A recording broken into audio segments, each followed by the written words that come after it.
Hey, what is up, everybody? Welcome to the Guilty as Charged podcast, coming to you live on a Saturday morning for our annual Dueling mock draft episode. Super excited to get this going for you guys. We're going to do 7 rounds, 1 simulation, no repeat picks. So this is an annual tradition that we do, and I think it's a great exercise for us to talk about 30 players today. So Alex Katson is going to be here today with us, and I think he's going to be carrying the load a little bit on the 7th round draft choices, but should be fun to see how that goes. Mr. Alex Katson, how are we doing today? Doing good. Happy to be back. I know it's been a little while since I've appeared on the channel. I sent out a tweet yesterday. I've just been dealing with some stuff, kind of here and there. Nothing bad or anything, but just getting busy with stuff. So happy to be back. Happy to be doing this mock with you guys. Yeah, just having some issues breathing is all, just a minor thing. Among other things. But yeah, that was the main thing. So, happy to be able to breathe. Yeah, that's kind of a necessity. It's kind of an important thing. Washington spring practice today, or is it a scrimmage? Yeah, spring practice today in a couple hours, which is why we're going a little bit earlier as well. So appreciate you guys for accommodating that as well.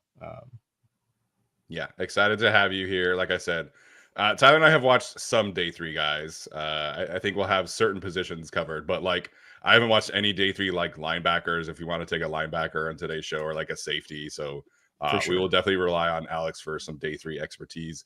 Tyler is here as well, man. Tyler, how are you doing this morning? Doing very well. I mean, the Chargers just signed the second coming of Colin Kaepernick, so I'm really stoked for that one. Yes, some news yesterday that definitely caught me off guard. The Chargers signing Trey Lance to up to $6 million, which people were freaking out about that. He's never going to see the $6 million, you guys. Like, I don't know why the Chargers are structuring that contract that particular way, but your third quarterback is not making $6 million. That would be insane to me. So we all kind of assumed like, oh, like they'll take a day 3 quarterback, and I guess they still could. They have 10 draft picks, but definitely surprised that Trey Lance was signed to the Chargers. Yeah. Controversy or whatever. I'm so excited to see how the media runs with this summer. Like when are they trading Herbert? Like they'll want Lance to start and McCarthy and all this stuff. I'm very excited for the summer. Yeah. Lance firmly QB3. Katson in your eyes? I would say so. Have you guys seen the conspiracy about how he has the same agents as Rashawn Slater? I saw that. I could not even believe it. I'm like, where's the no correlation gif was perfect. Which, like, yeah, I mean, so to be clear here, like their agents are both like from CAA, which is like one of the biggest agencies in the world, and they both happen to be represented by like 3 of the main guys at CAA who represent like 150 players in the league. So I don't think that necessarily has a ton to do with it. It is funny. So like I am willing to hear it out a little bit, but yeah, I think like probably pretty firmly QB3. I do get a couple people yesterday mentioned to me, like, oh, well, this gives them a mobile quarterback in practice to do like scout team stuff with. And like, I do get that. That does make sense. But also like you can do that for NFL minimum wage. Like you could have re-signed Easton Stick for the minimum to do that and not ever play. There's no reason to give Trey Lance a contract like that, even if it's only going to end up being like 2 or 3 million. Because he's the same caliber of player at this point as Easton Stick is. And like you could have signed like Tyler Huntley for the minimum, who already knows the offense and is a free agent. Like, I don't know. But, I like Trey Lance coming out. He's still young, I guess, like cool, whatever. It's not really that big of a deal. Obviously, like the 6 million number has made it kind of into a bigger deal than it should be. But like you guys said, he's not going to see that much money. So I hope not. Or we're doing a mock draft, dueling mocks in like November next year. Yeah, exactly. CAA also represents Joe Alt on the Chargers, Cameron Dicker on the Chargers. Extension incoming, another one. Another one. I'm scrolling to find more players. J.K. Scott, Mike Williams. Oh yeah, big extension coming. A lot of favors. It's crazy. Junior Colson. Yeah, there's a Jalen Rager. Oh, That's why they re-signed him. That's why they brought him back. And Trey Lance. So that's all of the players represented by CAA that are on the Chargers. But yeah, like Alex mentioned, they have some of the biggest players in the NFL. I think there's Dalen Mulligetta is like the most famous agent. But looking at this list, they have Josh Allen, they have Zach Allen, they have Marshall Lattimore, Zach Martin obviously retired, but he was a client of theirs. Saquon Barkley, Trey Smith, Patrick Surtain, TJ Watt, AJ Brown, CeeDee Lamb, Matthew Stafford, Dak Prescott. Like, this is a very large agency for sure. Yeah. Although Jerry Jones has no idea who that is. Yeah, no clue. Dude, the Dallas Cowboys are just like insane. Like, I have no idea what they are doing right now with that whole thing. Yeah. And I like how Jerry, he also said, like, yeah, we don't care how much it costs to pay the players. We just want to get it right. It's like, well, Jerry, if you cared about when you pay the players, you would save a lot of money if you were smart about things. Getting it right would be paying them earlier. Yes. Yeah. Somebody didn't get him the memo. Okay. Before we get to our mock draft, we're going to do our Prize Picks ad a little early so we can just roll through the mock. So, Prize Picks is the main sponsor of the Guilty as Charged podcast. As you guys know, it is truly the best and easiest way to consume daily fantasy sports. If you've been listening to the show, you know that we kind of have a bit about Tyler's mom and how successful she is with Prize Picks. And I think it's a great thing that anybody truly can get in on the action and have some fun with it and be successful with it. It's not your traditional fantasy football setting or fantasy basketball setting, or I have coworkers who do fantasy baseball, which is a little crazy to me. You can pick and choose when you want to play, who you want to play, what kind of statistic you want to choose. All you have to do is pick more or less than on any given stat. Build your lineup. You can do as many as 3 or as little as 3 or as many as 8 or 9 I've done on NBA games. So it truly is a super diverse platform of daily fantasy football or daily fantasy sports, I should say, and we cannot recommend enough. It does truly actually help support our show as well.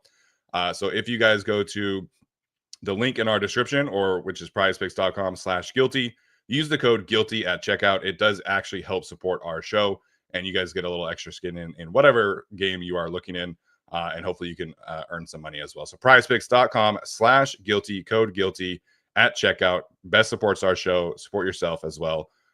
Best and easiest way for daily fantasy sports. All right. Like I mentioned, we're going to go 7 rounds. We are going to do no repeat picks. So when we get to pick 22, if Alex Katson picks Kenneth Grant or I pick Kenneth Grant, that means Tyler cannot pick Kenneth Grant, and so on and so forth. So this is a very creative way that I always like to do this kind of conversation, to cover 30 different players. Obviously, the first few rounds will be a lot more at length. We can discuss if we want trades at certain points, but then that means all of us have to pick players at that particular trade spot if we want to trade up. So it's going to be a lot of fun. I can't wait to see how it turns out.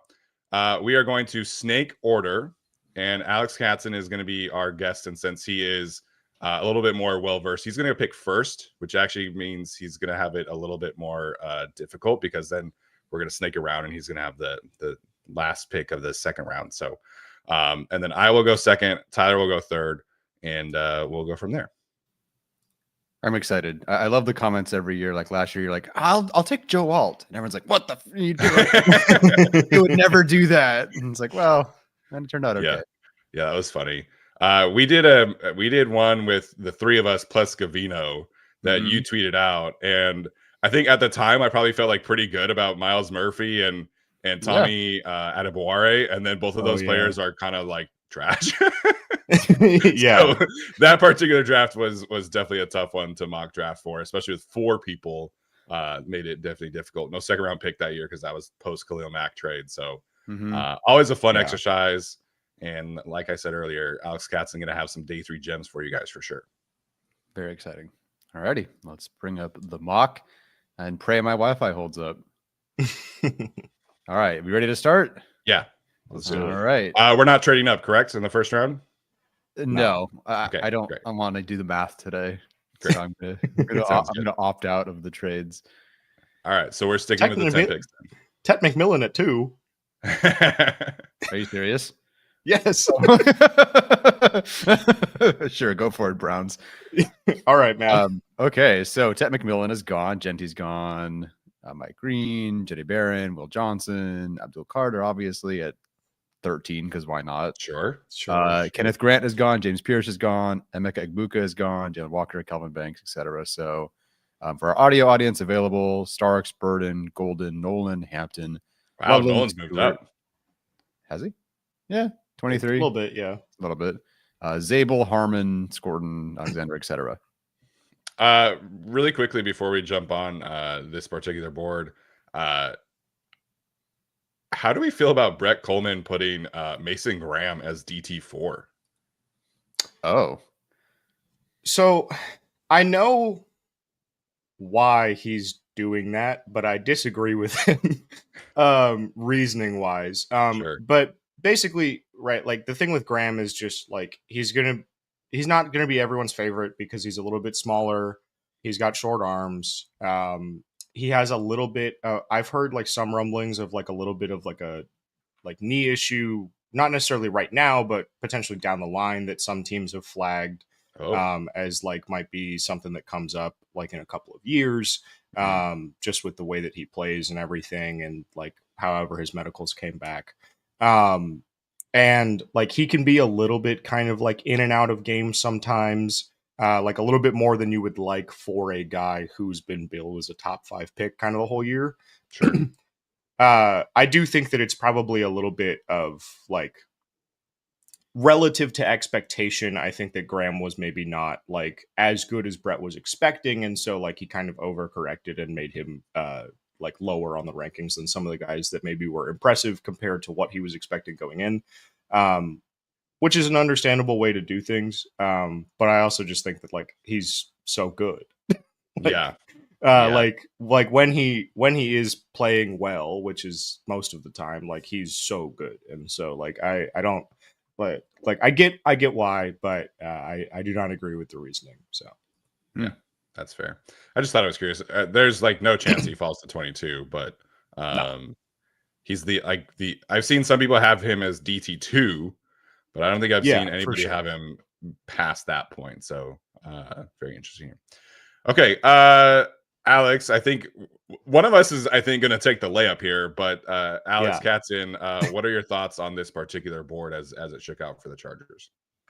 This is a very funny board. I mean, obviously, like I called out T-Mac at 2 immediately because that's crazy. But you know, I think if it falls this way, I think you're probably feeling pretty good as a Chargers fan. Obviously, Kenneth Grant is off the board, and so that's a little bit of a bummer. I will say right now, I do think that Kenneth Grant is probably the most likely pick at 22 as of right now. I think that there is a good enough chance that he will make it that far. With the way that Derek Harmon has been kind of hyped up the last few weeks, where it sounds like he's going to kind of be the guy that goes in the mid-teens, not Grant. Excuse me. I do think that like with the way that they've sort of attacked positions in free agency, you look at like the guys they signed at tight end versus the guys they signed on the defensive line, where like they let Poona Ford go and then signed T.R. Tart back, and like, is he going to play a bigger role? Maybe, but like also, you know, do you want to feel good about just like the role that he played last year?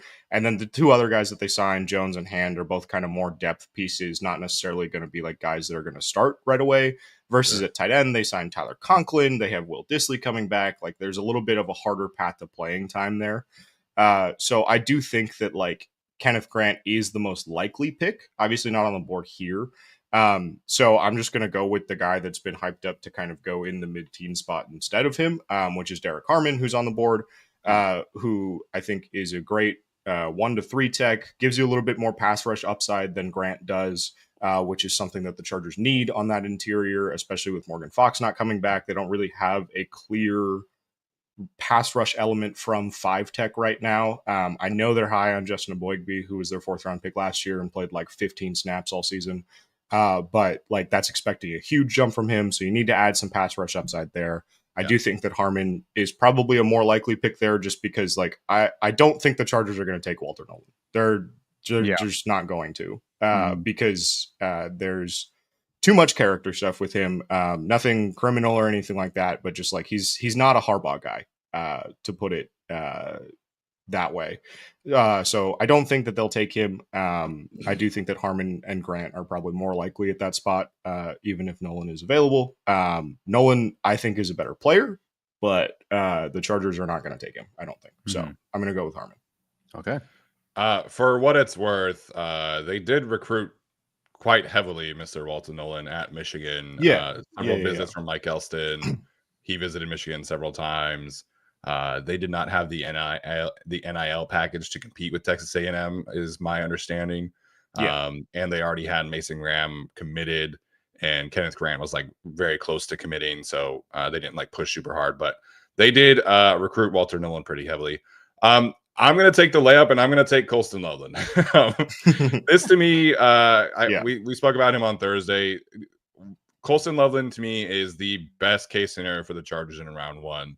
I will take him in his fit in this offense. Like I have players graded higher. Like I have Tyler Warren graded higher. I have some of the defensive players graded higher. But I think the chances of Luther Burden, sorry, saw you scroll right past his name.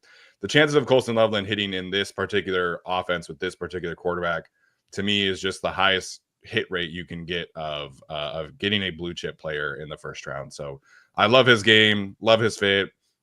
I think he solves several issues for the Chargers. I think the concerns about him as a blocker are wildly overblown.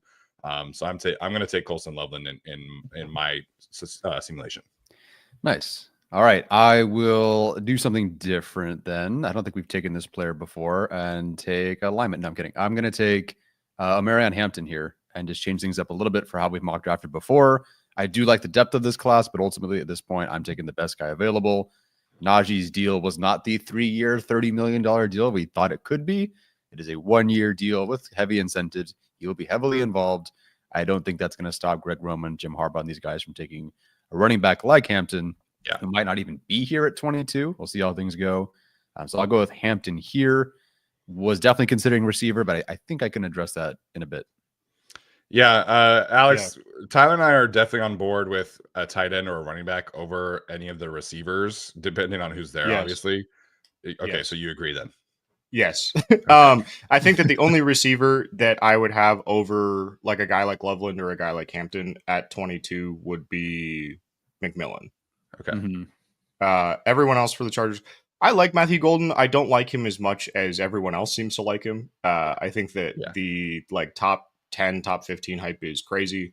And then all the other receivers that are available at that spot, like Igbuka or Burden or guys like that, like all those guys are too redundant with what the Chargers already have. I don't think that it really makes sense unless like the board is really like completely torn to shreds by the time they pick. Right. Yeah.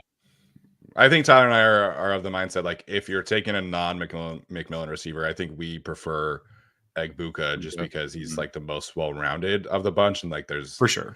I think he's a much safer pick. Like Matthew Golden, like he had, I think it's like 35% of his production from last season in 2 games where Isaiah Bond was not playing. So it's a trickier evaluation than some people might think. So, okay, Tyler, you can choose whoever you want of the 3. Yeah, I'll just choose Alex's pick here. So the mock draft that's on the screen is obviously going to look very different. We have a Google sheet running, which we will share at the end for you guys. So the simulation is just going to be kind of wonky a little bit. The grades will be very different, but we'll share our sheet that has all 3 of our selections at the end of the show. For our audio audience, obviously, we'll keep you guys posted as we go. Yeah, so some names that went. Tyler Brooker at 37. Sorry to everyone who wants that. Loveland fell to the second round. Probably not to the Raiders, though. Trey Amos to the Saints. They always take a corner I like for some reason.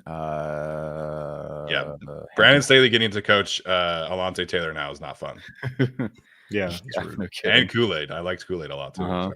Then Judkins goes at 54 to the Packers right before the Chargers select. So at this point, I was hoping there'd be a weapon. There's definitely one. There's Higgins, Scottaboo, Turner, Arroyo is here. Porter's available. A lot of the normal names. If you guys want me to pick a specific position, let me know. But Benjamin Morrison fall to 66. I get it. I understand with all the issues.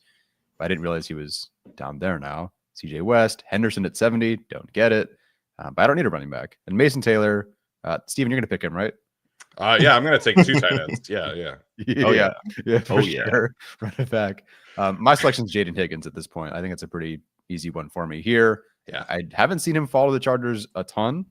So give me Jaden Higgins here. That's who I'll take in my mock. Okay, so Tyler obviously has Amari Hampton and Jaden Higgins going back-to-back offense here. I have Colston Loveland in my scenario, and I feel like I can find an impact receiver and running back later. Okay, so somebody in the chat says that they love Tyler's enthusiastic head shakes and nods, and now that's what he's doing that for. So I'm going to go with one of the defensive linemen here. Can you pull up D tackle and edge rusher for me, sure. Tyler? Yep. Ready? Whoa. When does it do that? Okay. That usually doesn't show me the whole thing. Can you read it? Okay. I've talked about Jared Ivey before. I think he'd be an interesting fit. I know he's listed as like an edge rusher, but to me, he could do a bit of both. Big fan of Kyle Kennard and Josiah Stewart. We talked about CJ West on Thursday. Alfred Collins. So this is a pretty good room. Maybe I might wait.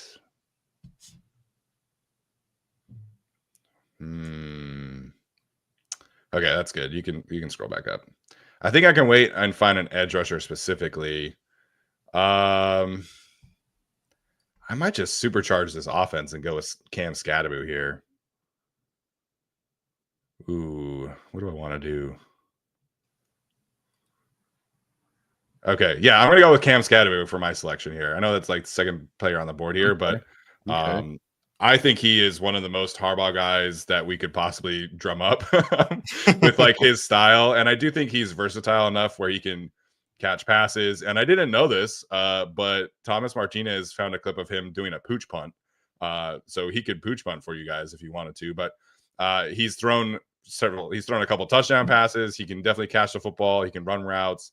And then just stylistically from a running back perspective, I think he's a perfect fit. I'm a little concerned about the workload that he has taken on in college, but I think he can do everything that the Chargers want and need out of a running back. So I know Trayvon Henderson is on the board here. I do have him graded higher, but for the sake of doing something a little bit different here, I'm going to take Cam Scadaboo with my second pick. Cool. Well, that makes it easy for me because I'll take Trayvon Henderson. Okay. Fair enough. Yeah, I think Henderson, obviously, I know a lot of Chargers fans really like him. Henderson is a good pass blocker. He's kind of a complete running back. I think that he is a good complement to what Najee brings to the room right now. And I think that like there's a very easy path for Henderson taking over like the 1A spot in that running back room where like if Najee doesn't pan out, you still have a guy that's useful behind him. If Najee does pan out, but is more of a 1B, like you basically have a supercharged version of the Dobbins and Edwards room from last season where like Harris is doing the Edwards stuff and Henderson is doing the Dobbins stuff. I think he's a better receiver than Dobbins, Edwards, Harris, for sure, any of those guys. And so that gives you a little bit more versatility there.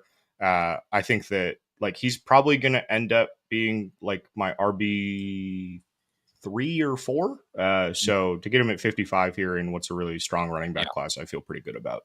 Yeah, I like your first 2 picks for sure. Henderson, I believe, will settle into RB3 for me. We'll see because there's like his max number of carries was 12 last year, but he does so much so well. And at 55, that would be a no-brainer. Yeah. Yeah, I think I have these guys. So I have Henderson, Judkins, and Scadaboo all like right next to each other. So, and then I have Damian Martinez right after that for what it's worth. Some people pointing out fumbling concerns for Cam Scadaboo. I mean, he fumbled 4 times this last year. He had 294 carries. Like I don't think that's that bad. I mean, Ashton Jinty had 4 fumbles as well. So this is not like a Tayshel Booten or Jaden Blue kind of situation where they have 9 fumbles on 150 carries. So I think that's fine. Yeah. Counting stat bad, rate stat good. Yeah. Yes. Yeah. Very interesting. We have all taken a running back in the first 2 picks here. But this podcast hates running backs. Just take Higgins for the mock so we get like a good grade at the end. As the only teacher on this panel, we will get a fine grade. I will give this all extra credit, but fine. There we Higgins, I will take Higgins here. All right, so third round will be obviously Alex Katson. So for our audio audience, Alex Katson has Derek Harmon and Travion Henderson. I have Colston Loveland and Cam Scadaboo. Tyler has Omarion Hampton and Jaden Higgins. So Alex is the only one to take a defensive player so far. Sweet. Who needs them? Jesse Minter doesn't need talent. We're good. Yeah, Josiah Stewart to the Chiefs. Oh my God. Yeah, lovely. Farmer to the Raiders, Morrison to the Patriots, Sampson to the Jags, Mason Taylor to the Niners, so now Steven can't take him. Alfred Collins to the Cowboys, Phillips to the Patriots, a lot of D tackles, Noel to the Texans, Harvey to the Bengals. Great, go waste another player I like. Brooks to the Seahawks, Savion Williams. Interesting. Cordell Patterson, apparently, the next Cordell Patterson to everyone. That's right. All right. Can you show some of the names available on the right? Sure. Trey Harris, Elijah Roberts, Jared Wilson, Jonah. Oh, well, I know where Steven's going. Jalen Royals, Nate Ratledge, Cameron Williams, Devin Neal, Charles Grant. I can keep going, or I can look at a different position. Wow, defensive tackles really flew off the board there. That's yeah, that was a bummer for me. That's kind of what I was hoping for. Let me know if you want me to go up, down, scroll. Yeah. Can you look at the tight ends? Yes. All right. Fannin, Helm, Evans, etc. Okay. So I can wait a little bit, probably. Yeah. If you want Fannin, you probably got to take him here, but I think you could probably. Yeah, I think there are guys that I like that are a little bit further down that we can talk about in a little bit. Nice. I think I will probably, because it's me, right? Yeah, you're up. Okay, cool. I think I'm gonna go with Jalen Royals, Nice. the Utah State receiver. Yeah. I really like Royals. I think that he's a guy that could sneak into the second round, like the end of the second, maybe a little bit past 55, but like I think probably like late second to early third is kind of where I would expect him to be. He's kind of fallen a little bit. I think just he didn't test super great. Yeah, testing wasn't super great. Kind of like wore some of the shine off from the Senior Bowl. But I still feel really good about him. I think you can play him at Z pretty easily. He can get out on the outside and kind of pairs well with Ladd. Honestly, was a lot better on the outside than I was expecting him to be based on just like how big he is, because he's not very big. And so I was kind of expecting him to be a guy where I was like, oh, well, he's going to be a slot. I'm going to kind of like stick him in the bucket of like probably not a Chargers pick because he's too redundant with Ladd McConkey. But then you watch him and he's very skilled on the outside, and so I think that he would be a good Z for this offense. And so I feel pretty good about that. Obviously, Mike Williams is kind of taking over the X role this year, for better or for worse. So I think that gives you like a solid, well-rounded group at receiver for this year. Yeah, I like Royals quite a bit. He reminded me when I watched him the second time a lot of Chris Godwin. And their statistical profiles are pretty similar. Sure. So I think he, in an ideal world, he has like some kind of slot opportunities with the Chargers. They wouldn't be a ton of slot opportunities, but I think he can definitely. Nice. Tyler is the GOAT, according to Andrew. Yes. Big super chat. Nice. Thanks, Love Mom. But I think Jalen Royals can definitely play on the outside. Similar fashion to how Chris Godwin can play on the outside. Is just maybe Royals can do 30% of his reps from the slot in this particular offense, and I think that's good enough for me. So I'm a little torn here. I do not have a receiver in this simulation just quite yet. And I know the comments will not be kind if I don't take one. But defensive tackle is also really drying up. So can you highlight specifically defensive tackles for me? Okay, I'm definitely not taking Deion Walker. Peoples did not test. Ooh, I could take Elijah Roberts, actually. Yeah, still listed as an edge here. Okay, so I'm gonna take Elijah Roberts, actually. Okay. and he is somebody who is versatile enough to play on the inside and on the outside. He did play a lot of like 3 technique 4-eye situations for SMU. Love his power profile. So I think he's a little bit more of a hybrid player than the Chargers have had previously. But I think just gives you some pass rush juice all over the place. And I think he can defend the run as an edge rusher. And then he can kick inside on passing downs, just be a really versatile player, do a lot of things that they had Thule doing this past year, where Thule was working, as stand-up rusher over the middle. So it's not a true defensive tackle, but I think I can find a couple players later that I like. I'm just going to take the best pass rusher and make it work. So I'm going to take Elijah Roberts from SMU. Okay, Elijah Roberts. Not where I thought you were going to go.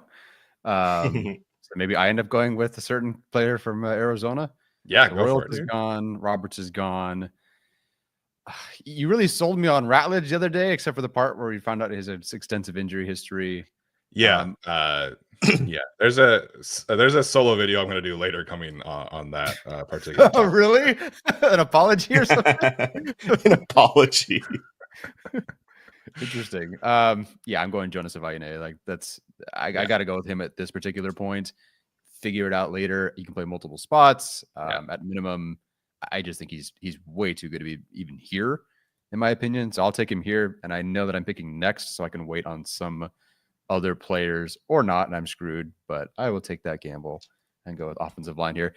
Good luck, Minter. I respect you. Good luck to your defense this year. I will try to make it work though. Yeah, I mean, respect Jesse Minter so much that he can deal with having no players. Yeah, it's tough because it's like if you're gonna take offense in the first 2 picks, it's almost like, hey, I might as well just like lean into the bid a bit here. But Jonah, I think if he is there, frankly, if they took him in the second round, I would totally understand it, because they very clearly have like a type. Like they're okay taking tackle converts, kicking them inside. And then they have flexibility. Like I don't like it when they move players around on the offensive line, but they clearly do not mind it. So Jonah can play left tackle, right tackle. He says that he wants to be a guard in the NFL, and that's where he's been spending the bulk of his offseason. So he can play, I think, either guard spot. Obviously, for the Chargers, in this situation, he would be potentially starting at left guard. So I think I totally understand why you are doing what you are doing. So your offense now has Omarion Hampton, Jaden Higgins, and Jonas Avinea. So yeah, the defense kind of is like a concern, but watch me work. Watch me work. Round 6 coming up, baby. But you've solved the 3 biggest issues on the offense right now. So you don't have a tight end, but Tyler Conklin is on the team. So it works out. How dare you talk about my end? All right, let's who do you want to draft here? Who do we haven't taken your guy, I think, yet, Steven. So we can so in the simulation, and Roberts is the highest ranked, and he's an edge rusher. So yeah. I don't know if that'll get a good grade or not, but who cares? Oh, we got Ashley shooting in the chat as well. Shout out to the Shooting family tuning into the podcast on Saturday morning. Let's go. Representing. So who went recently? Tate Ratledge did go. Harold Fannin did go. Jalen Rivers, Mello Dotson, et cetera, et cetera. Bond, who we were never going to pick anyway. Dude, Will Howard, let's get 4 quarterbacks. Yeah, let's go. Yeah, we could do it. Go for it. Find a new incentivized contract. Yeah, that'll be fun. No, I'm going to not take Will Howard here, believe it or not. So I will go with. Do I just lean into the bit of offense? No. Hold. Wait. Did Caldwell go? Oh, he did go. Where'd he go? Yeah, he went a little bit. He went a little bit earlier. All right. That sucks. I know. I was hoping he'd be here. By default, am I going Peebles? I think I am, guys. Tooten, Kaiser, Horton, Zide, Smith, Mills, Jones. I think if you want to do something similar to what I did, you could take Savion Jones from LSU. Somebody who could play a little bit inside and outside. Mm-hmm. Have you watched him? Nope. I watched the 2 LSU edge rushers earlier this week, and they are both a lot of fun. Braden Swinson has like shot up boards, and he was getting like no attention a couple months ago, and now people are talking about him as like a potential first rounder. So I was like, okay, I need to watch this guy. and he is Gotcha. very fun. He is very Gotcha. fun. Not first round fun, but he is fun. No, well, God, no. At this point, I'm in the 4th round. So,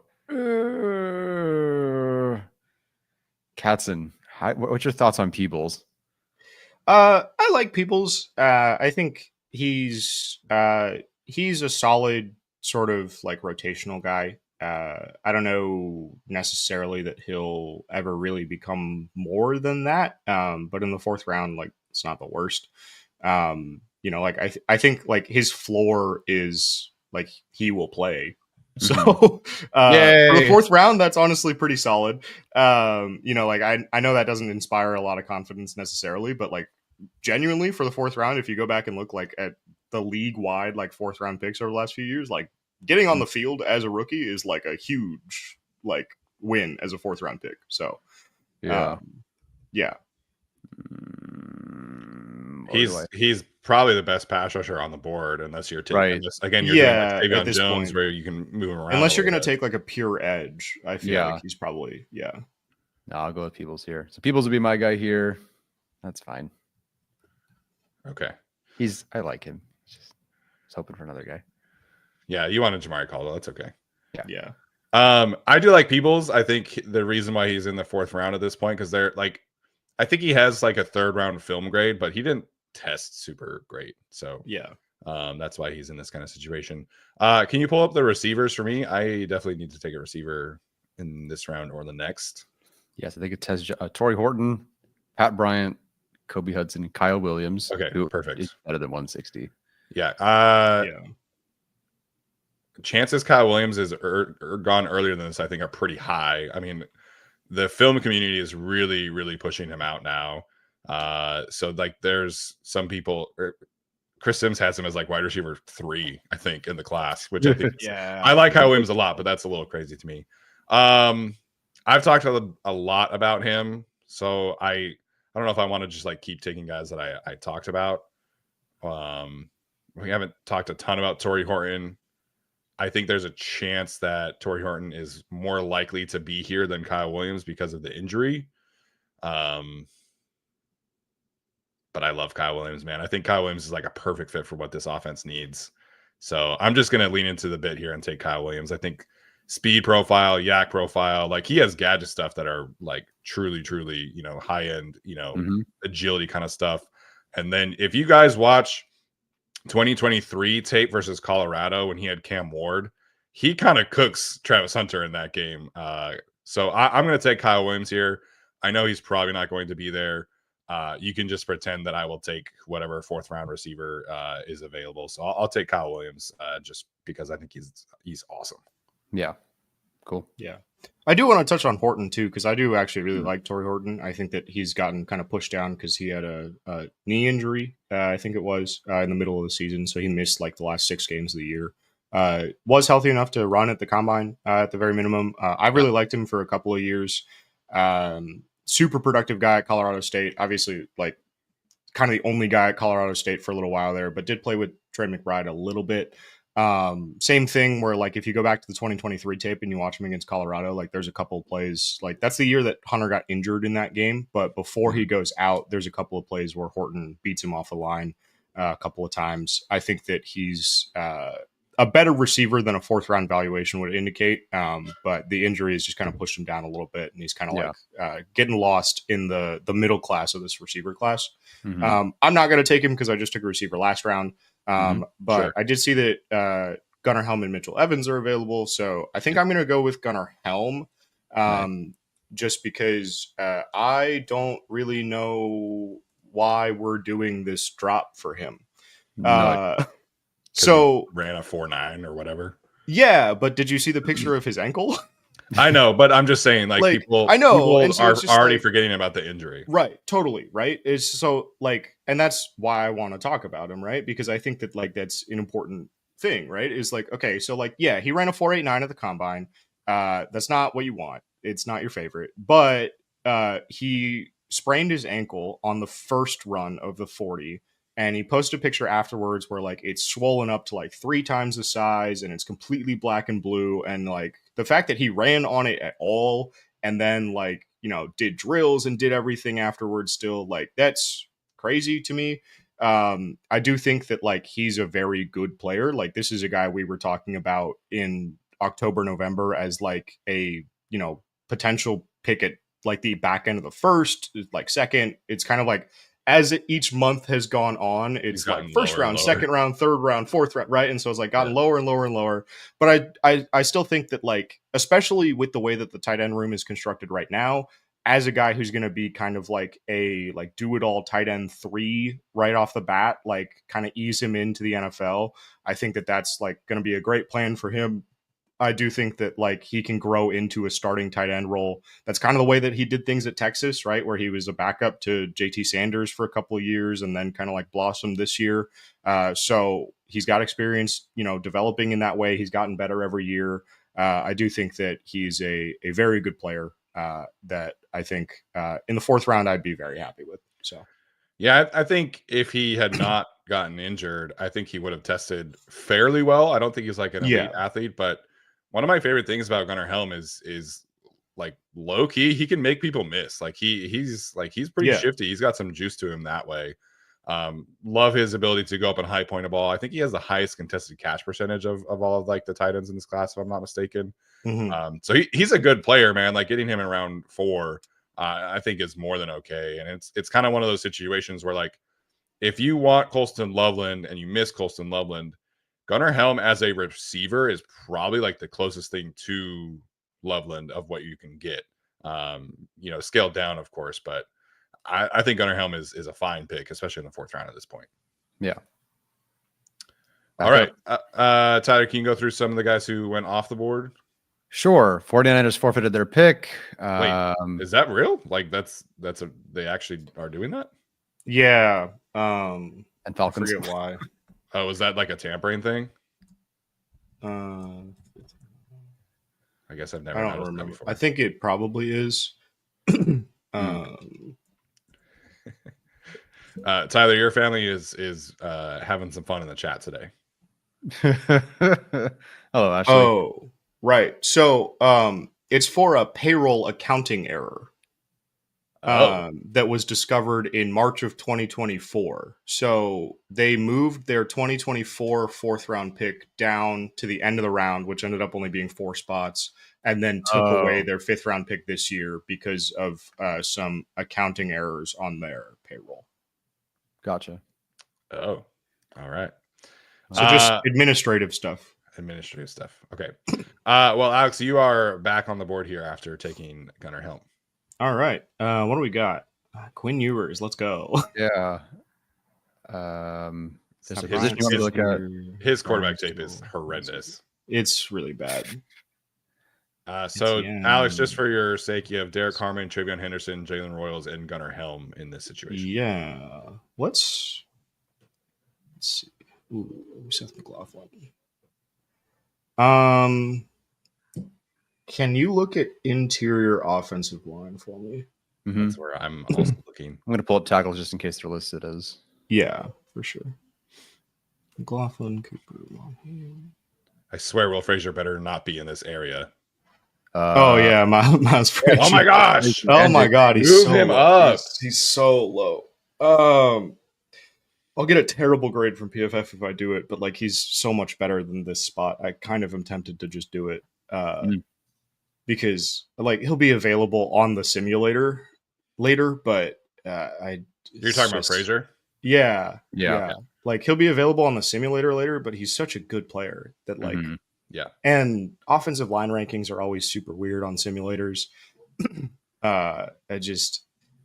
Like for this offensive line in particular, so I know like none of us have taken Tyler took Savaianea in the 3rd round, right? But none of us took an offensive lineman like super early. I do think that was probably intentional. At least it was on my part. I don't know about Steven and Tyler, but for this offensive line, right? Like you have 8 guys that are locked into a roster spot already for a team that is going to carry 10 max. And like most teams in the NFL carry 9 on the 53, right? Yeah. And so if you take a guy in the first 2 rounds and you're expecting him to start, then you have to figure out what you're going to do with Trey Pipkins. You have to figure out what you're going to do with Zion. And I know it's like, oh, well, just trade him, just cut him. It's like, well, if they were going to do that, they would have already done that probably. Obviously, like they can trade him like at the end of training camp, right? But like, is trading Trey Pipkins for like a conditional 6th round pick worth like taking a guy in the 2nd round? Especially with like everything that they've said about the offensive line going into camp, seems like it's going to be like a 4-person competition for 2 spots, basically. Like Pipkin, Zion, Andre James, Bradley Bozeman are all competing at left guard, and then like those guys minus Pipkins are all competing at center. Like it gets very difficult, like very quickly, to find a spot for a guy that's going to come in as like an unquestioned starter. And so I do think that like this is kind of the part of the board where you start looking at offensive line, because it's a guy that's going to be more of a depth piece coming in. Obviously, like with offensive linemen, you know, you take a guy in the 5th round, maybe he's a starter by year 2. That happens very frequently.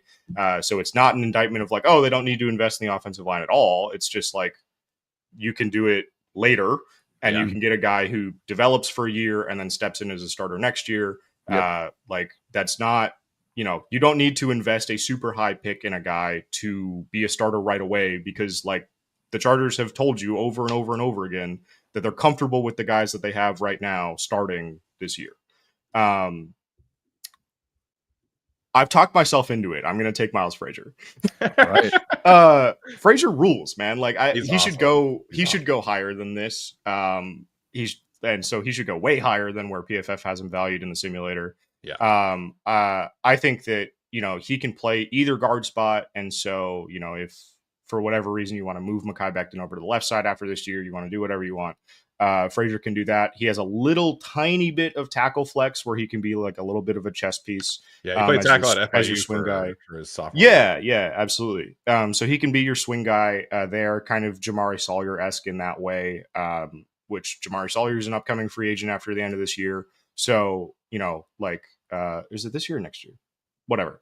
But yeah, either way, right? Like it gives you a little bit of versatility on the depth of the offensive line, and I think makes a lot of sense just for what the Chargers want to do, and super undervalued as a player right now. Yeah, I could understand why he's like a 3rd-round pick evaluation, and that's probably where I think he ends up going. But this is a guy who has started every single game at LSU across various positions. He has at least one start at every position except for center in his college career. So he's got the position flexibility teams like. He's got, you know, played well at the Senior Bowl, you know, had a good week there. He's not like the best athlete ever, which I think is why he's potentially like, you know, I think worst case scenario is he's like a 4th-round pick. So I think he's a player that will go much earlier than this. And, you know, I understand why he's, you know, lower to some people, but he's a really good player. Yeah. Okay. I'm debating him on potentially going into your offensive line as well, but I think I'm going to wait a little bit. Can you pull up defensive tackle again for me? Because I do need like a true defensive tackle here at some point.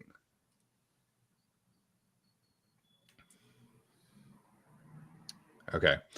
Oh, okay. I could talk myself into Ty Robinson. He's not really a run defender though. I'm gonna again lean into a bit of mine. I'm gonna go with Junior Tafuna here. This to me, and yes, I like picking Utah players like Suet, but I do think he actually really fits what the Chargers look for in a potential like interior defensive lineman. He can play all across the board. He can play nose tackle. He can play 3 technique. Really fantastic run defender. Has a great anchor. He can rush the passer with power, but he's definitely more of a run defender at this point in time. He was a team captain for 3 years at Utah, had a good Senior Bowl week himself. So I think he does check a lot of boxes for what the Chargers like. Tested pretty well. He's got good length. I need a run defending defensive tackle here at some point. And I know Junior Tufuna can do that. And so he's going to be, you know, kind of my depth piece going forward. Yeah. And then I pulled the genius move of hitting the selection without me looking at the play. Yeah. So, well, I don't know. When you were still on the board at 181, you could take him at 158. Yeah, exactly. Yeah. Why not? I mean, you can scroll up on the left and see which. Yeah, if you don't mind. Sorry, I just like naturally was like, oh yeah, pick the selection, send it. Oh, I think just this is past where we were picking though. We're at 158. Oh, that's right. So. I had already moved to there. There we go. Yeah. So you'll just have to kind of Yeah. So anyone that goes after Tafuna, plus anyone that's still on the board. Right. Okay. How do I brain this one? You have Hampton, Higgins, Savinea, and Peebles. Yeah. Yeah, I definitely thought about Elijah Huzzy here because I don't have any defensive backs. I think defense would be good to go here. Fedone is someone I would have considered later, so that's kind of weird now. And then Brenningstool, I think, went a little bit earlier in that. Earlier, like somewhere in there. Yeah. So that's gonna be a hilarious tight end room, but that's fine. In Conklin, we trust. Where's 1, 2, 3? Yeah, because I didn't have a tight end, I would have gone Brenningstool or Huzzy here because I don't have a defensive back. I guess I'm going to go Brenningstool here because I don't know any tight ends after this point. I'm going to Brenningstool. Granted, I have him as like tight end 8, so it's not like I hate the guy. Yeah.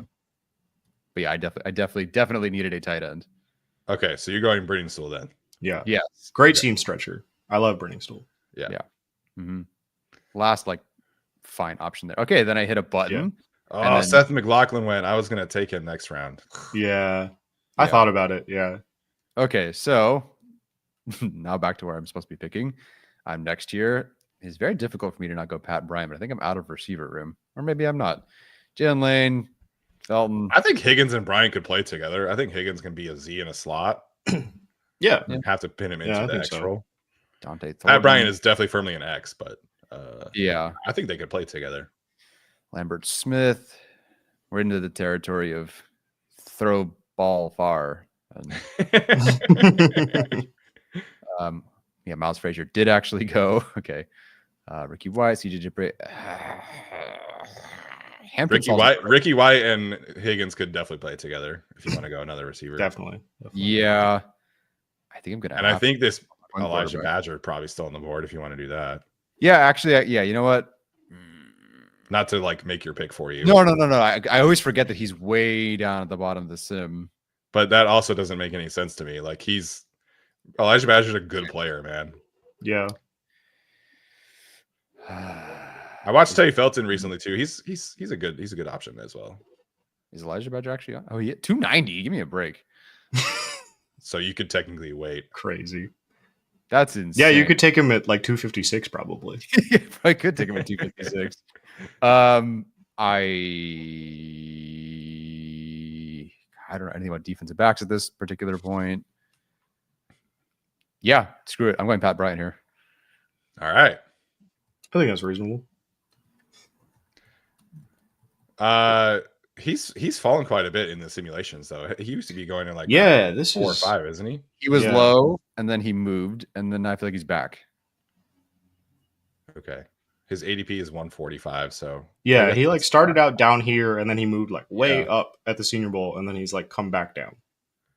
Yeah, he didn't test amazingly, but for those who are wondering about the simulation, so the PFF simulation does take consensus board into account for what it's worth.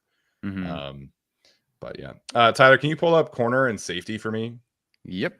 I'm probably taking a corner or a safety here. Okay, maybe I won't. Okay, yeah. Yeesh. I like Mickens. Mickens is fun. Mickens is okay, yeah. Okay, I'm gonna keep scrolling actually.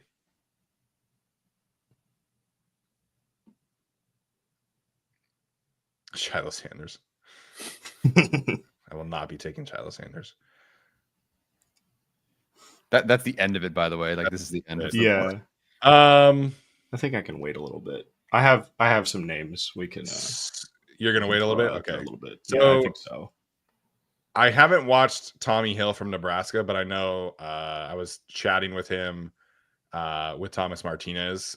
He's got an injury thing. He thinks he would be a good fit for him. Yeah, I think so too. Okay. I do like the Florida State corner. I watched both of them again this week. Cypress. Azariah Thomas obviously is much better, but Cypress, I think he's not the tackler that Thomas is, but I do think from a zone scheme perspective, from a length perspective, he's got special teams experience. I think that makes a lot of sense for them. So I'm going to go with, if you scroll up a little bit, I forget his first name. Fentrell Cypress the second. Yeah. So that's going to be my selection here. I'm going to take him in the 6th round right here. Yeah, I like that. He was at Virginia a couple of years ago.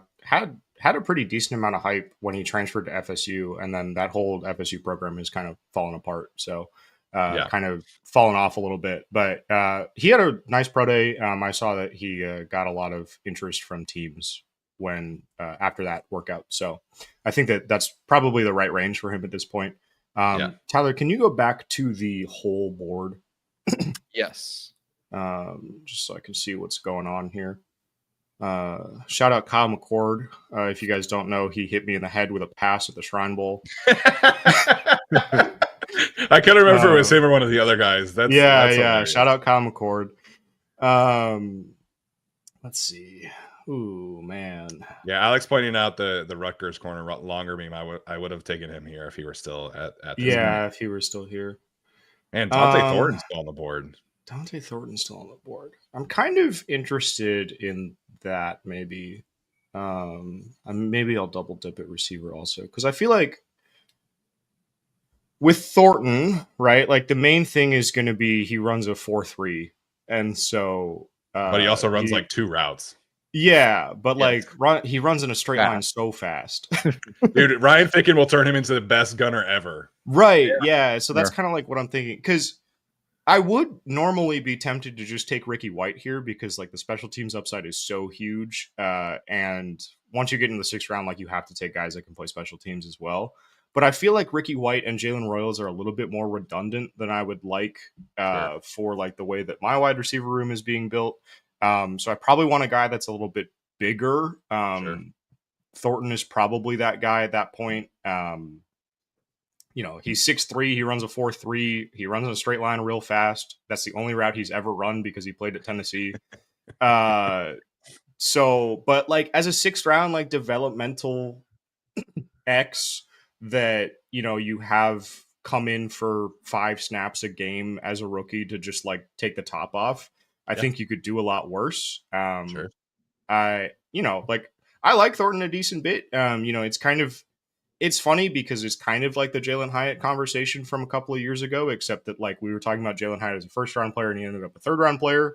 I think that Thornton is kind of funnily undervalued as a 6th round player. I think that he's probably closer to like a 4th or 5th round player, just because the NFL is always going to bet on speed.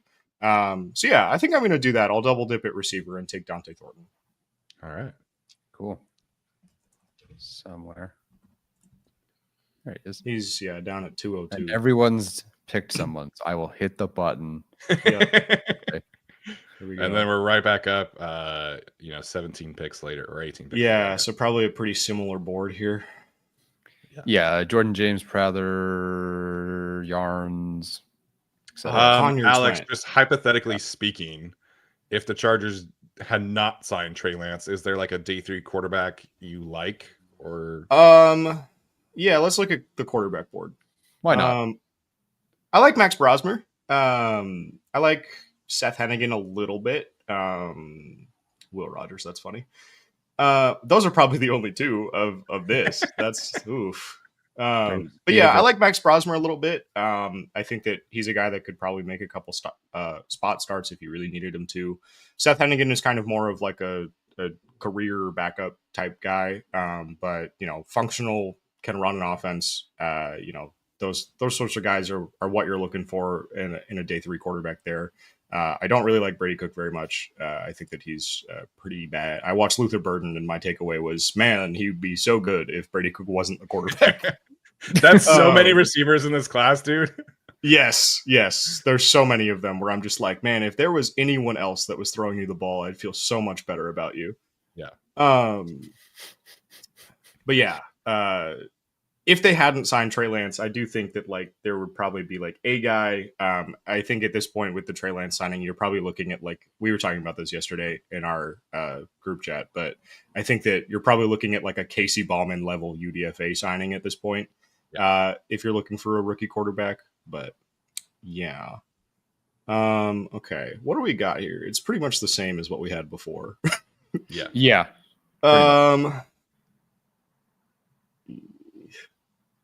I do like Fairchild a little bit, but I feel like it would be odd for me to go on that rant about how they really only have one roster spot for offensive line and then take two. Yeah. Unless you think see. Fairchild's a center. True. Which, like, at that point, I'll just take Jake Majors, who's still on the board. Yeah, right. Yeah. Which is crazy, but whatever. Mhm. I do like Zeke Biggers a little bit. Mhm. He's more of like I feel like if I want to take another D lineman, I kind of want to take a guy that can play 5-tech, though. Yeah. Can you scroll down a little bit? Yes. Let's see. Ollie Gordon, that's funny. First round. Let's see. Man, we're getting into the dregs here. Jackson Slater is still here. That's crazy. Okay. You know what? I think I'm just gonna I know, like, everything that I said about the offensive line still stands. There probably is only one roster spot, but like maybe there's two, right? Like it is possible. And if there was any team that was going to carry 10 on the 53, it would be the Chargers. And so, I think you can take two developmental guys, especially because you have a bunch of guys that are going to hit free agency after this year, right? James is going to be a free agent. Pipkins will be a free agent. Johnson will be a free agent unless they pick up his fifth year option, which they have to do by like next month. So like they have to make a decision on that before they see him play center. So you have a bunch of guys on the interior that are going to be free agents. Again, like I said, I think Sawyer's a free agent. I don't actually remember if this is his third year or his fourth year. Yeah. So you're losing 4 guys on the interior. So if you want to get a step ahead of that, take another guy on the interior. I think that makes a lot of sense. I think with that in mind, I do really like Jake Majors, but I do think he's a little bit more like center specific. I'm going to lean into a bit that I've had since like October or November, and I'm going to take Jackson Slater from Sacramento State. Okay. I think that he is awesome. He can play guard or center. He's worked out at both. It's funny they're right next to each other. Yeah, they're right next to one another. Sacramento State's pro day was actually at UC Davis this year, and so I know for a fact that the Chargers were there because of a guy that we'll talk about later to do a little bit of a tease. So I know the Chargers were at his pro day. He was at the Senior Bowl. He's good. I don't know what else to say. Like, he's good. I think that like if he gets to 199, I would probably be a little bit surprised, honestly. But again, with 4 guys on the interior hitting free agency after this season, get ahead of that a little bit. Obviously, you probably spend a couple draft picks on it next year as well, just to beef it up a little bit, probably a little bit earlier. But I think that Slater here, with Slater and Frazier, I feel really good about the interior depth going forward. And then, if a guy gets injured in the preseason or something, he goes on IR for the whole year, then you have kind of a way to mitigate that. Mm-hmm. Yeah, I mean, this would just give the Chargers a lot of flexibility going forward, and I do think there is some merit to like waiting until day 3 because it's kind of what the Ravens have always done on the interior. It's a lot of day 3 guys, a lot of like veteran free agents. So the Ravens they are not afraid to like wait on interior players, and I think there's some merit in that. Can you pull the whole interior offensive line back up for me, Tyler? Because I do need to take one as well. Emory Jones being here is interesting. Yeah. Potential guard convert as well. So, yeah. Could play inside. You can keep scrolling down. Yeah. I'm definitely not taking Holland Pierce. They have enough tall guys. Not taking Clay Webb. Google that one if you don't know. Yeah. I'm looking. Okay, there he is. I'm going to take Drew Kendall here. I was going to say, yeah. Yes. Yeah, I'm taking Drew Kendall. My bit. Yeah. You were the first person to talk about me. I do think that I have Jake Majors graded higher than Drew Kendall, but Drew Kendall and Jake Majors are kind of similar sizes and stuff like that. But Boston College ran a shit ton of gap and power scheme. Like he was, I think 70% was last time I looked was the rate of gap scheme runs that Boston College ran. So Texas was a little bit more 50-50 split with zone and gap. And I do think Kendall's a little bit more of a stronger player when it comes to an anchor, when it comes to movement. So I'm going to take Drew Kendall here, and he's going to be center of the future potentially here. You mentioned this earlier. The Chargers have a ton of options at guard. They don't really have that many long-term options at center, and I think they can kind of piece that together again later. So I'm going to take a chance that the Chargers can find their center of the future. He is a center-only kind of prospect, but I think at this point in time, you just kind of trust him to piece together guard, and Kendall potentially could be your center of the future. So he does have 31.75-inch arms, so his arms are a little bit longer than Jake Majors, so there is some merit there as well.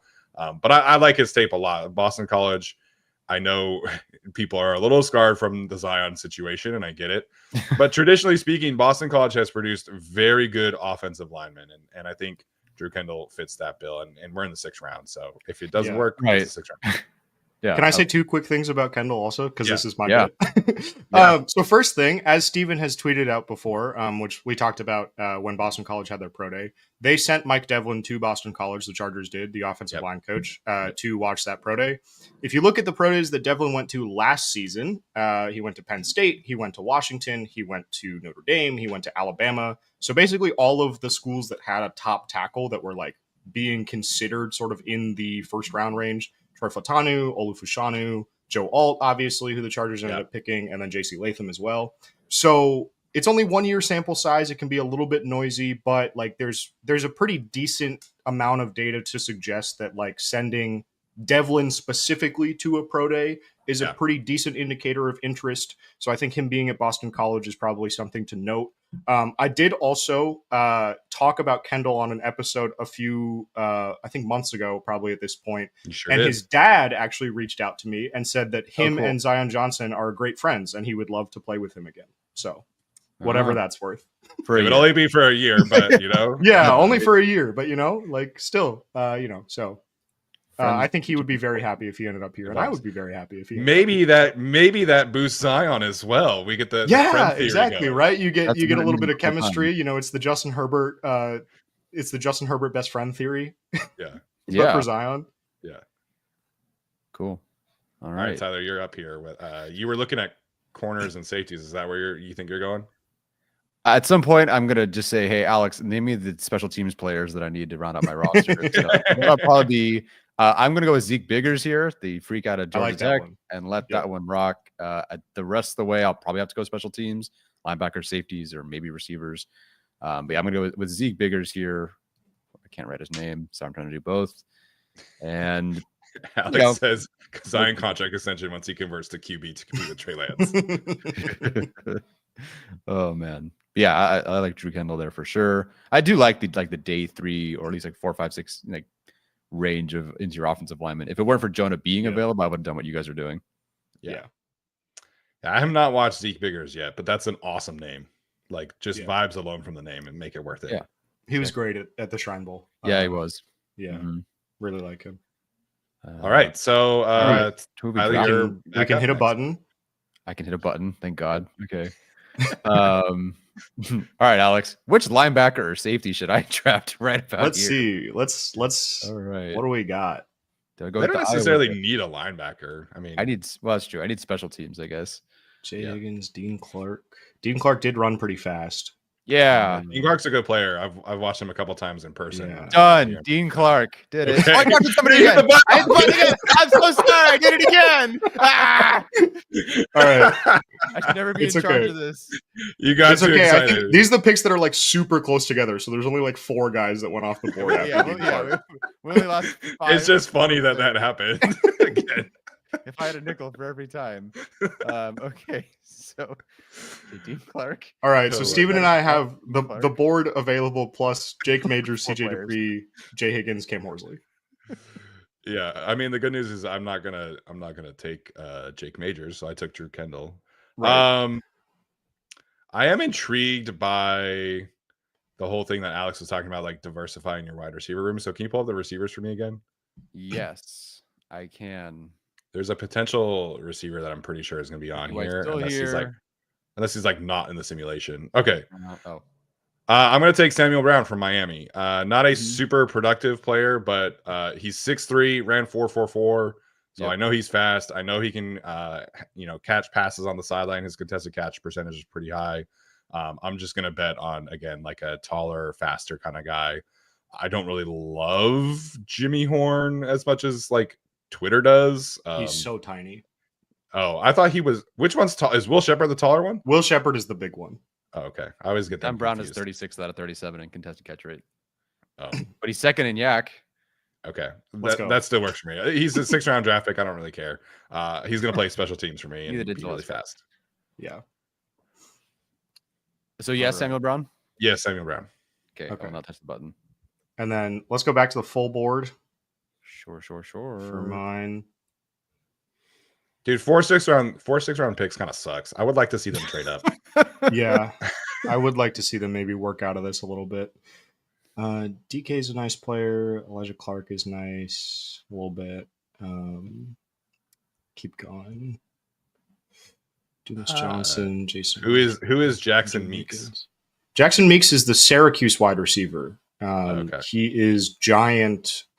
He started out as a special teams guy at Georgia and then transferred to Syracuse when Fran Brown got hired, who was at Georgia with him. Thomas says he can block his ass off. He can. So I talked to him at the Shrine Bowl, and he was saying that his uncle is Zadarius Smith, and we were talking about like the insert blocks, the wide receiver insert blocks. They're like a huge thing in the NFL now. And I was like, yeah, you feel like you'd be able to do that because of your special teams experience. Like, you'd probably be blocking Z. And he was like, yeah, I'm going to get him too. I was like, all right, I'm sold. Let's do it. Zadarius is still a free agent, right? I think so, yeah. I did see a guy towards the end of this first page here that I think I'm going to take, which is the Indiana linebacker, Jalen Walker. Yeah, there he is. That's funny. 2 Jalen Walkers, linebackers in this draft class. Yeah. So Jalen Walker, the Indiana one, I've had the opportunity to watch a couple of his games. I haven't done like a full study on him, but I had an opportunity to watch a couple of his games because they played against Washington this year. He is a James Madison transfer, came over with Cignetti and a bunch of those other guys to Indiana this year for the huge run that they went on. I think if you're looking for special teams value, Jalen Walker is a good addition for that. Kind of Tyler maybe can provide some value on defense at some point. I think very sort of like not necessarily Troy Dye in that way, but maybe a little bit more like Eamon Ogbongbemiga was, where it was like, okay, like we can put you on defense. I don't feel great about it, but like you can fill in if we like, if a guy goes down in the middle of a game and like I'm not going to be like having a panic attack about it.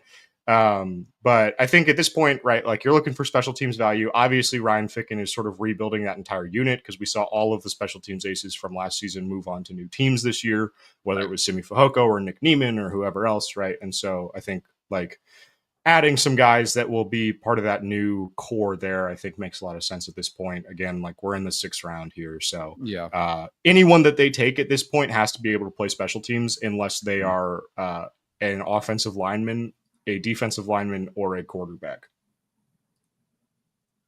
Yeah, that's fair. Okay. And now with no We're back button up. clicks, we're right back up at 214 and it's the I'm doing same it. board. All for it. So I gotta figure out what I'm gonna do now. Sorry, is Jalen Walker with 2 L's?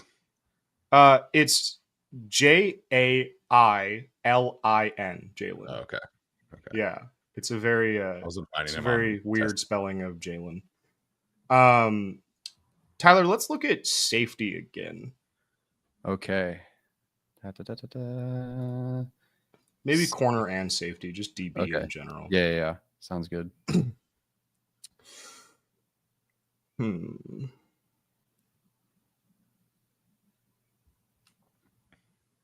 I think I'm a little bummed that Tyler took Dean Clark, actually. yeah. If you scroll down a little bit more, Yeah. I think I'm going to lean into a bit that I've had. Yes, I love leaning into bits. Yeah, Right. if he's down there. Keep going. Yeah, there he is. Okay. Shamari Simmons at Arizona State. I'm going to go with, because I have, so the reason that I'm doing this now and not at 256, because he will be there at 256 also, but Yeah. I have a guy at 256 that I want to talk about who's not on the simulator, I guarantee. So Nice. so I'm going to take Simmons at 214. Simmons has kind of been my go-to pick at 250. PFF says it's 255 on the sheet. We have 256. That's why the discrepancy is there. But Simmons, like, if you're looking for a guy, so right now, right, the Chargers don't have anyone that can play the Derwin James role if Derwin James is injured, right? Or like they don't have a backup for that role. Like the backup right now for that role would probably be Elijah Molden, and then you're moving a guy in at safety, which at this point is, I think, the Unk himself, Tony Jefferson, would be the next guy up at safety if you did that.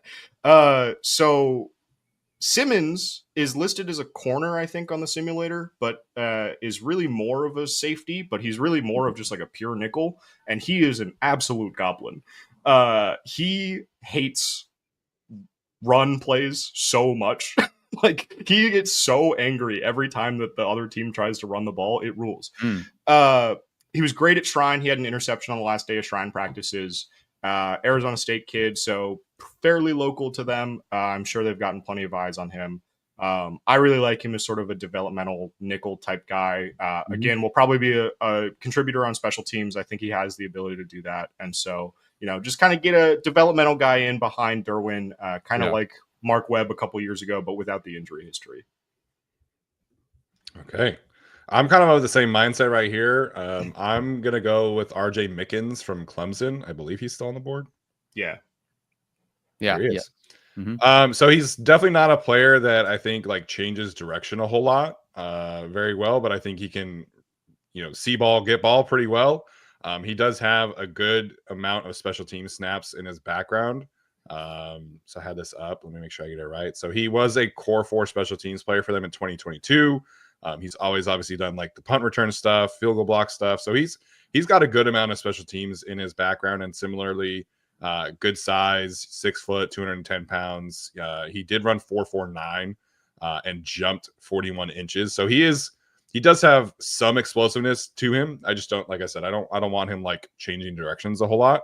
But I really like his box play. I think he can tackle well. I think he can cover tight ends pretty well. So I'm going to go with him as kind of my potential 5th safety and special teams player, because Tony Jefferson's not playing special teams. Like, there's a chance that Tony Jefferson again is just like not active on game days, and they got to do a whole like special teams kind of 5th safety type. So I think RJ Mickens can be that guy. And his dad, I forget his first name, but Mickens played for the Jets for a long time, so there are NFL bloodlines there as well. There you go. Cool.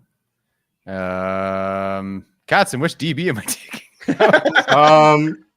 You could let's see. You took a safety. I took a safety. Would love a 5 corner, picks ago. Yes. Yeah, let's pull up corner. Let's look at corner. Have you taken a corner yet? Nope. Okay, you definitely need to take a corner then. Big Cam Hart guy. You can take Tommy Hill. You've watched Tommy Hill? Nope. Alex? Oh. I have a little bit, yeah. I haven't done like a full thing on him, but I've been talking about Tommy Hill on this channel since like September. So yeah, I think Tommy Hill makes sense here, Tyler, and then I can kind of do a little bit of lead in about him. So Tommy Hill started at Arizona State as a wide receiver. He played 2 years at receiver, converted to DB, moved to Nebraska. He is the one that had the pick 6 on the field out against Shedeur Sanders in the Colorado-Nebraska game this season. Super athletic kid, obviously with the wide receiver DB experience there. So got great ball skills for a corner, still developing a lot as a technique guy, not really a refined technician, but ton of straight line speed. He is dealing with an injury. He didn't work out at Pro Day or anything like that, so we don't have any testing for him at all, which is kind of why he's gotten lost in the shuffle a little bit. Steven mentioned that a little bit earlier, that Thomas has mentioned as well. But super great athlete. I think like if you want to bring him in as just like a pure gunner for a couple of years, have Ficken work his magic with him, and then like teach him actual corner technique, like he could very well develop into a guy that produces a little bit at corner. So I really like taking a shot on him this late. Cool. I agree, and I hit the button at the right time. Katson, I am now looking for potentially someone to compete with Davis as a returner, because Steven and I don't really think he's safe in that regard. Okay. Where could I go? So we're looking at like receiver and corner probably. Yeah. There. I'll pull up running back just in case. A lot of people think running back is future kick returner. Yeah, because with the new kickoff and with the vision and everything that you need, that makes sense. I think Brew McCoy could maybe do a little bit of that. Badger has returned. Badger has returned. Edwards did kickoff returns, I believe. Edwards has done kickoff return, I think. Yeah. Ja'Cory Brooks could do a little bit of that, probably. That's the end of the board.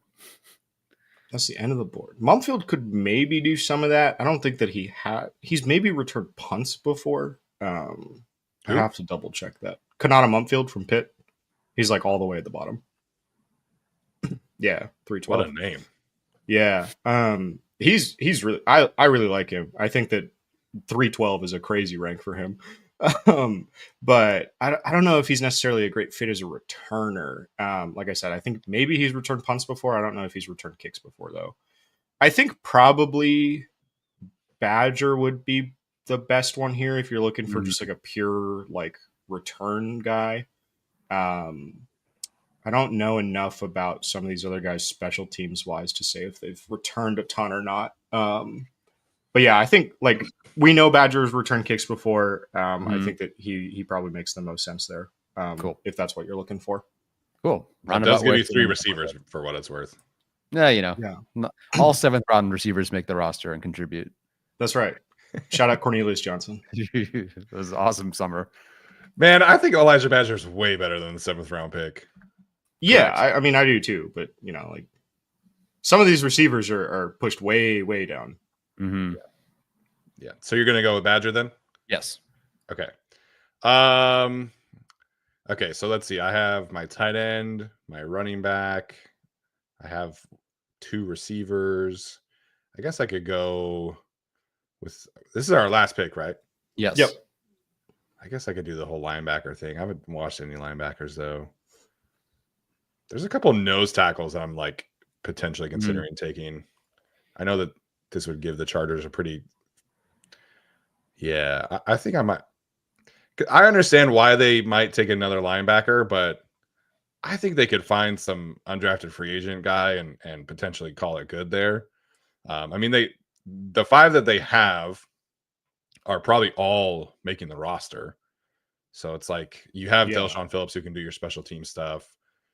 Junior Colson probably going to play a lot on special teams. Tawai is still there, by the way. Yeah, that's the one I'm considering taking. So I like Tawaya. Nazir Stackhouse crazy rank for Tawaya. That's insane. Yeah, it is. Nazir Stackhouse also like is an absolute unit of a nose tackle. He's got some untapped potential there. I think Thor Griffith is on here. Yes. Yeah. So I didn't know. I kind of forgot this, but he went to Harvard first. Yeah. Oh, so that's kind of cool. That definitely fits the Chargers. Like let's draft smart people and kind of figure it out. But yeah, I'm gonna go Jay Twy. I think he's way better than the 7th round pick. I think he has like legit nose tackle starting, NFL attributes here. Takes on double teams really well, can shed and stack blockers as well.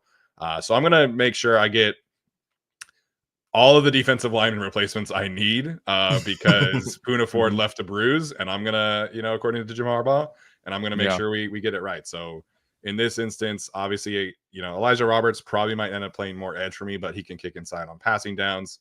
And then I have Junior Tafuna as well as Jay Tawaya. Okay. Is it OIA, right? Yeah, OIA. Okay, Tyler, can you go to the linebacker board just so that I can verify that this guy is not in fact in the simulator? Yeah, you got to message Trevor about this, man, and get him on the board. Yeah, I know.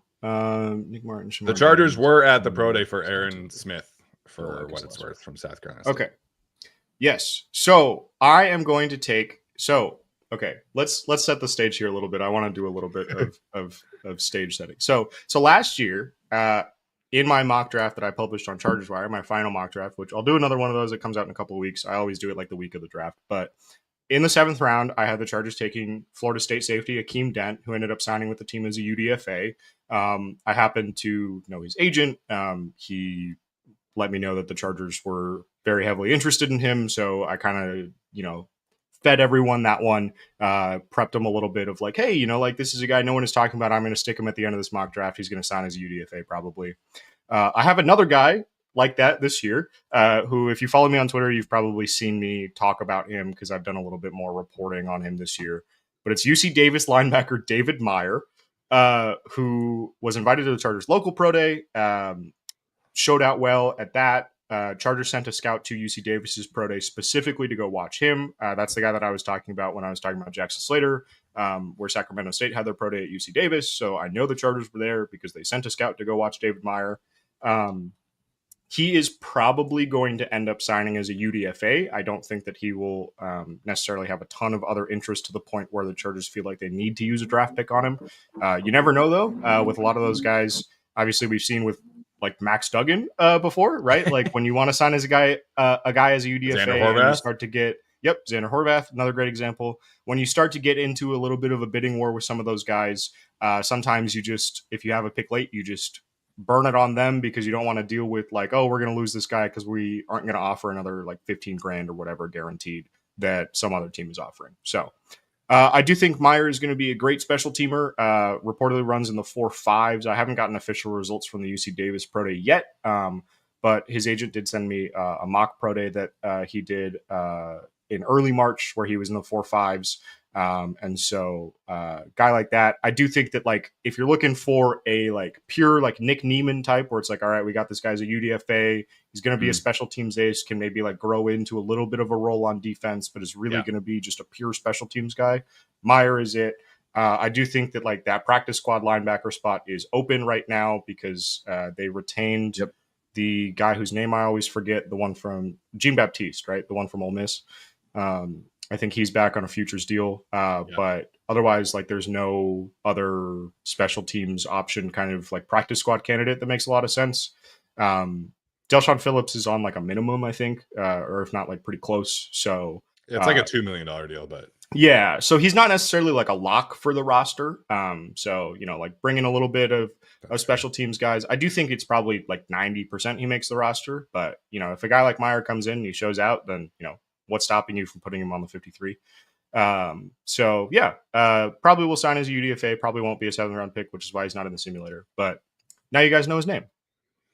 Nice. So Brooks' brother actually played at UC Davis. This is a long time ago. He was in college in like 2014 and 15.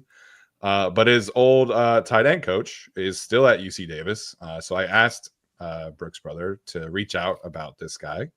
And he is apparently a phenomenal leader, somebody who has been a tone setter in that room for that defense for his entire time in college. So the reports out of UC Davis about Meyer are fantastic. By all accounts, one of their most important players that they've had. The coach told Brooks' brother that he's like one of the best testers they've ever had at UC Davis, but you're thinking that he might be kind of like above average-ish. Yeah. So I mean, like he'll be in the 4.5s ish in the 40. I don't remember. I don't recall exactly. I'd have to look at the text his agent sent me. What the rest of his testing numbers look like, but I do think he'll probably be in like the 8-ish range if I had to guess, like RAS wise. Okay. Yeah. So had some pretty good explosion metrics, which like those are harder to fake in a mock pro day. But we're looking at like a 10.4 broad jump, 34.5 vertical. 10.4 broad for a linebacker is pretty good. 34.5 is above average, but not great. Same thing with the agility is above average, but not great. So yeah, we're looking at like an 8.5 ish RAS. So a pretty good athlete. And certainly for a program like UC Davis, I wouldn't be surprised if that is like one of the best testers that they've had come out of the program, just because they're a smaller school. Yeah. So sounds like there's some good dot connecting there going on. Okay, Alex is running out of time here, so we do have some super chats to get to. But Alex, actually, let me do this first. Go over the board here. So Alex Katson in our Dueling mock draft simulation here ended up with Derek Harmon, Travion Henderson, Jalen Royals, Gunnar Helm, Miles Frazier, Dante Thornton Jr., Jackson Slater, which is hilarious to me, Jalen Walker, Shamari Simmons, and then David Meyer, the linebacker from UC Davis.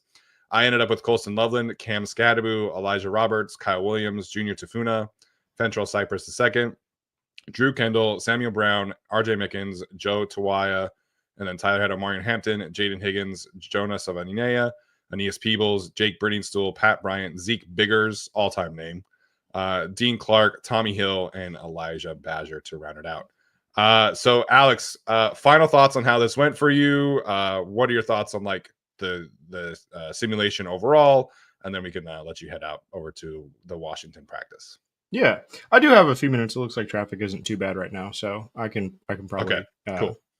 hang out. But yeah, I feel like it. I feel good about where I went. I think the thing that you can probably look at here, right, is that like I think as you see, right, with the 3 simulations that we all did, like the first 4 positions are all pretty fluid, right? Like D line, running back, wide receiver, tight end, they can kind of mix and match and kind of figure out a place to find all those guys.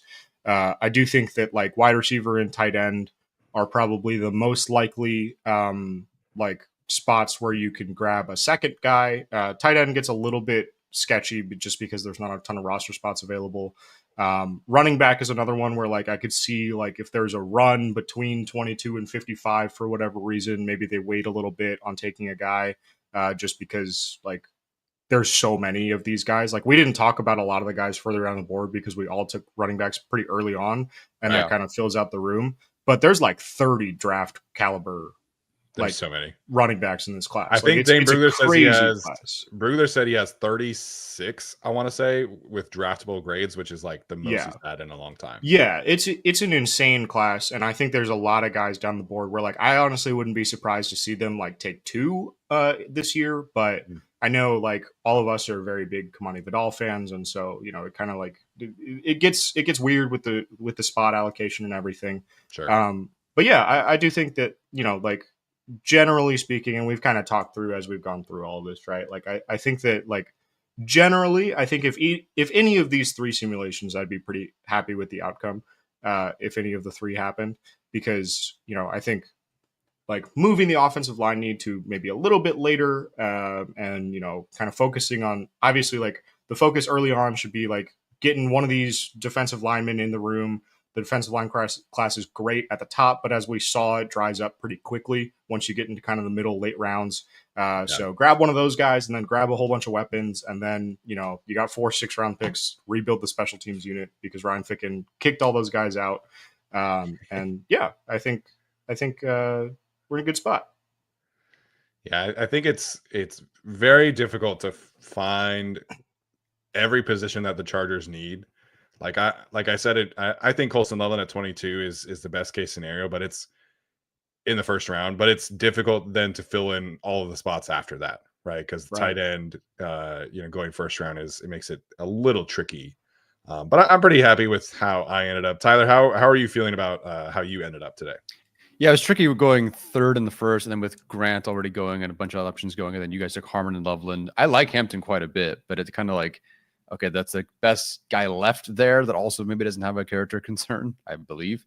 Yeah. So that kind of setting the rest of the draft made it a bit tricky, but it turned out fine. I think D tackle in these simulations is starting to become harder and harder to get. Yeah. If you don't take one early, I find that like we used to just mock draft and you could find CJ West in the 5th round. Now you can't find him in like the 4th round. So a lot of these guys are just moving up in the simulations. We'll see on draft night, but I don't love how I did defensive tackle, even though like, yeah, I took 2 fine players, but I felt like there's so much value to take someone earlier. And then it's like, yeah, Harmon went like, I probably would have gone Harmon. If I picked first, it would have been Harmon for me. And then Loveland, and then Grant, obviously, if you were there. So yeah, I like D tackle earlier. Yeah, pass rushing D tackle specifically gets a little crazy. There was Omar Norman Lott was on the board, I think at 55. He was somebody I considered, but he didn't test great. And we've talked about like his limitations from a role perspective. So it just has kind of become one of those things where like if I miss out on a pass rushing defensive tackle early, I do like the idea of taking like a tweener edge type, Elijah Roberts, Savion Jones, and then they can kind of fill in the gaps a little bit, and then you get some run defensive guys later on. I could see them doing that. So, fellas, any other final thoughts on these on the simulations before we jump into these super chats? Yeah, real quick, should we be worried that basically none of us addressed pure edge? Like, is that an indictment on the class overall? Because we went 30 picks, and like Roberts is kind of it, and he might be D tackle.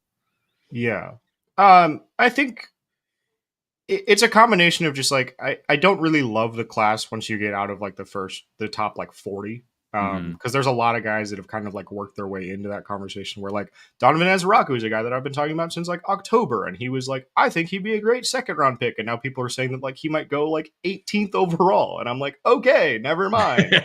Like great, like I still love him as a player, and like I would be stoked if he went 18th overall because I was so early on him, right? And it's a great vindication moment for me personally, but also like I want to take him at 55. Like, and there's a lot of guys like that in the edge class. I do think also just with the way that the simulator is constructed, edges kind of fly off the board a little bit faster than like is tenable for the Chargers to address, at least in the simulation that we did. But yeah, there's also just like there's not really a ton of like middle to like later round edge guys that I really like that much in this class. I do think that like with Khalil, Thule, and Bud Dupree as your top three, you do have like a decent base to work with, and so you don't necessarily have to take a guy super early. I think that it is something where I wouldn't be surprised if they took one fairly early just to get a year in front of the Khalil retirement or decline thing. But I also think that like we have not looked ahead to next year's class at all, me included. Like I haven't looked at anyone that's available next year, but the Chargers absolutely have, because that's like the whole job of a scouting team. And so, it's totally possible that the Chargers have looked at next year's edge class. They say like, okay, we're going to have a lot more options available to us next year that are going to be impact starters right away. We can do it that way. But I wouldn't be surprised if they took one earlier. It just like wasn't really the way that the board worked out for any of us today. Yeah, I think with Elijah Roberts, I mean, I feel pretty good about that. And then like they played Justin Boygby a little bit on the edge, and then Tremont Morris-Brash technically is still on the roster, although I don't think you should expect him to be like on the roster. But that's probably a situation where they can go find some kind of cheap veteran type. I think Caleb Murphy is still technically on the roster, so he could be like your special teams linebacker. Shout out Caleb Murphy. But that definitely is something like I considered, Fatal Diggs later in the draft. I considered, the UCLA edge rusher. I forget his Oladejo. Yeah, Oladejo. I think it's Dejo. Dejo. After I took Roberts, though, it was a little tricky for me to find like an edge. So Roberts is kind of a tweener, but I think he can do enough on the edge there. Yeah, for sure. All right, we'll zoom through some super chats, and Alex, if you have to leave, feel free and head out at any time. Okay. Sure, sounds good. Cody Spencer kicking us off. How would you rank recent first tight ends Loveland, Warren, Pitts, Kincaid, and Bowers based on their pre-draft evaluations? Bowers would be number one for me. Yeah, Bowers. Yeah, very clearly number one. Yeah, probably Bowers, Pitts, Warren, Loveland, Kincaid. That's what I have. Yeah. I would guess. Yeah, pretty safe there. Yeah. I feel like there was another tight end that went in the first round that we're missing there. Is there not? Mayer was like super early. Mayer was super early second. Yeah. Okay. Yeah.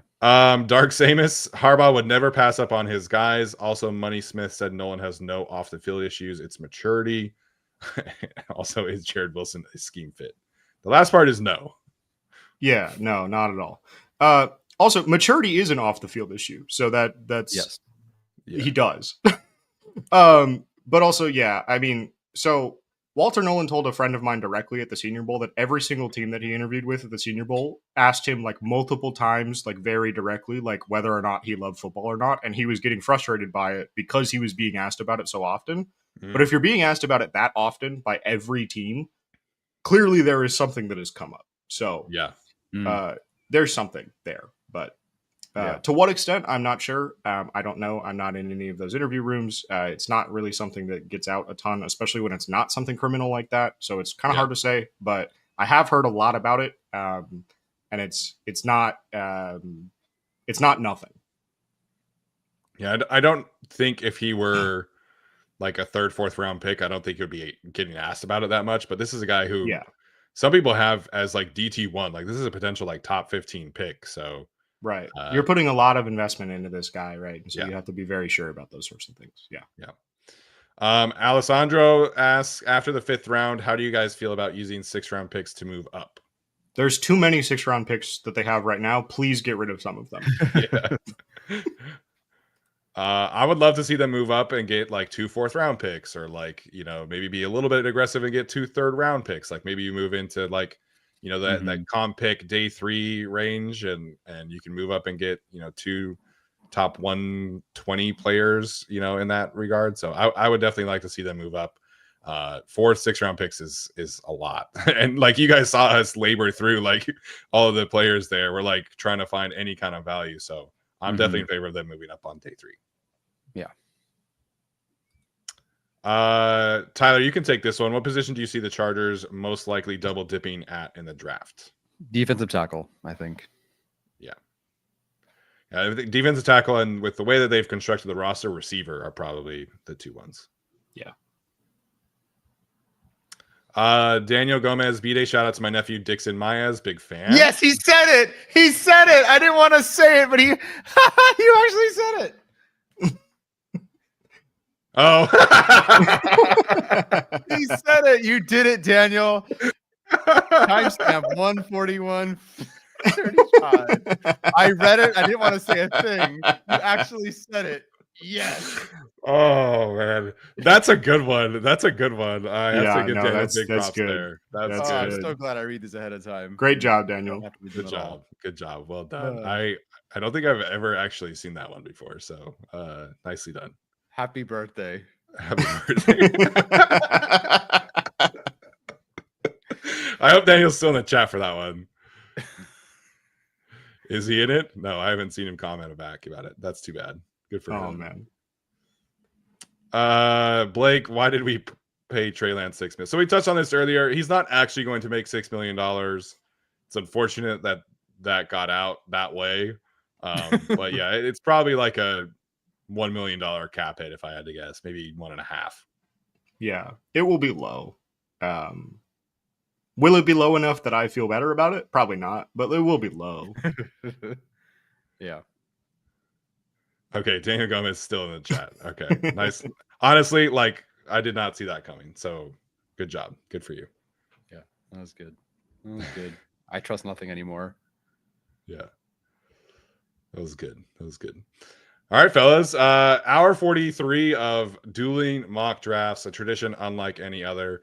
Alex Katson, we greatly appreciate your time. Tyler and I will be back on Monday for our last live show together until draft week, because I'm going to be in the UK for a little bit here. So appreciate you guys so much for tuning in this late in the draft process. Always good to get this kind of show out. Make sure to like, subscribe, comment, all that good stuff does genuinely help grow the show. One last super chat from Blake. Do you think he beats out Heineke for the backup? Absolutely not. Taylor Heineke is QB2. All right, guys. We'll see you on Monday for our live show, and then we'll have some pre-recorded shows and all that good stuff. We'll see you next time. As always, Bolt up.